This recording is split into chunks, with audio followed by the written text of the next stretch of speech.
చిత్తూరు జిల్లా పొంగనూరు మండల కార్యాలయంలో 2023-24 సంవత్సరంలో జరిగిన 1,36,00,000 రూపాయల నిధుల గోల్మాల్పై జడ్పీ డిప్యూటీ సీఈఓ వెంకటనారాయణ విచారణ చేపట్టారు.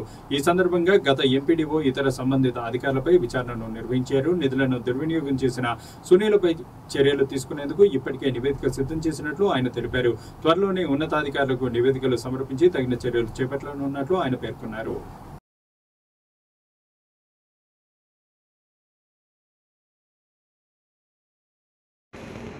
పేరు డాక్టర్ వెంకటనారాయణ, జిల్లా పరిషత్ డిప్యూటీ సీఈఓ. పొంగనూరు మండలంలో 2023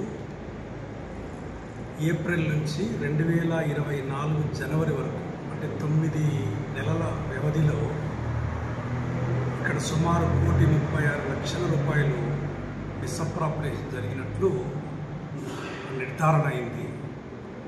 దానికి సంబంధించి ఇంతకు ముందున్నటువంటి DLDO divisional development officer Venkataseshaiah గారు ఆల్రెడీ విచారణకు వచ్చి రిపోర్ట్ సబ్మిట్ చేసే దశలో ఆయన ట్రాన్స్ఫర్ కావడం జరిగింది.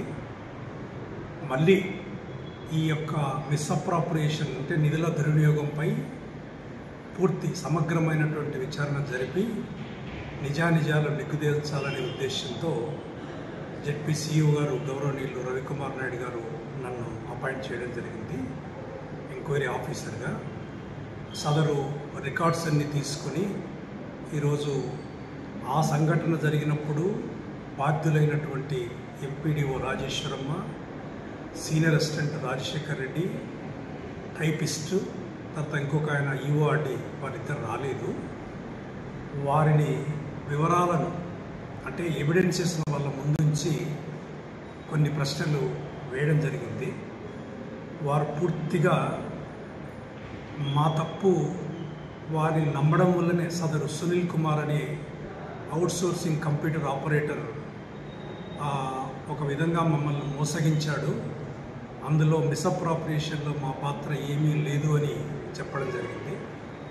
ఏది ఏమైనప్పటికీ సూపర్వైజరీ బాధ్యతలు మోస్తున్నటువంటి ఎంపీడీఓ, సీనియర్ అసిస్టెంట్ మరియు జూనియర్ అసిస్టెంట్ టైపిస్టులు వీళ్ళ బాధ్యతలు మరిచి లాగిన్స్ అన్నీ కూడా సదరు డిజిటల్ అసిస్టెంట్కు ఇవ్వటం ద్వారా దాన్ని అవకాశంగా తీసుకొని వీరిని అంటే చట్టబద్ధమైనటువంటి నిధులను దుర్వినియోగం చేశాడు అని ఈ ఎంక్వైరీలో కొంతవరకు తేలటం జరిగింది. కాకపోతే అప్పుడే ఇంతకు ముందున్నటువంటి ఎంపీడీఓ వెంగముని రెడ్డి గారు ఎఫ్ఐఆర్ కూడా వీళ్ళందరిపై నమోదు చేయడం జరిగింది.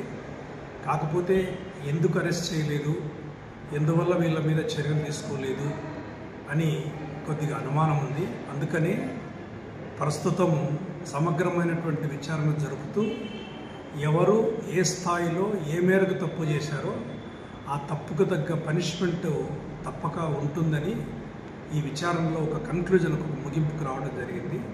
రికార్డ్స్ను హ్యాండ్ ఓవర్ చేసుకొని జిల్లా పరిషత్ ఆఫీస్ చిత్తూరుకు వెళ్ళి మరొకసారి స్టడీ చేసిన తర్వాత ఎవరి బాధ్యతను ఎవరు విస్మరించడం వల్ల ఈ యొక్క దుర్వినియోగం జరిగింది అని ఆధారాలతో సహా నిరూపించి ఆ తర్వాత చర్యలు తీసుకోవడానికి రిపోర్ట్ తయారు చేస్తామని చెప్పి మీకు తెలియజేసుకుంటాం.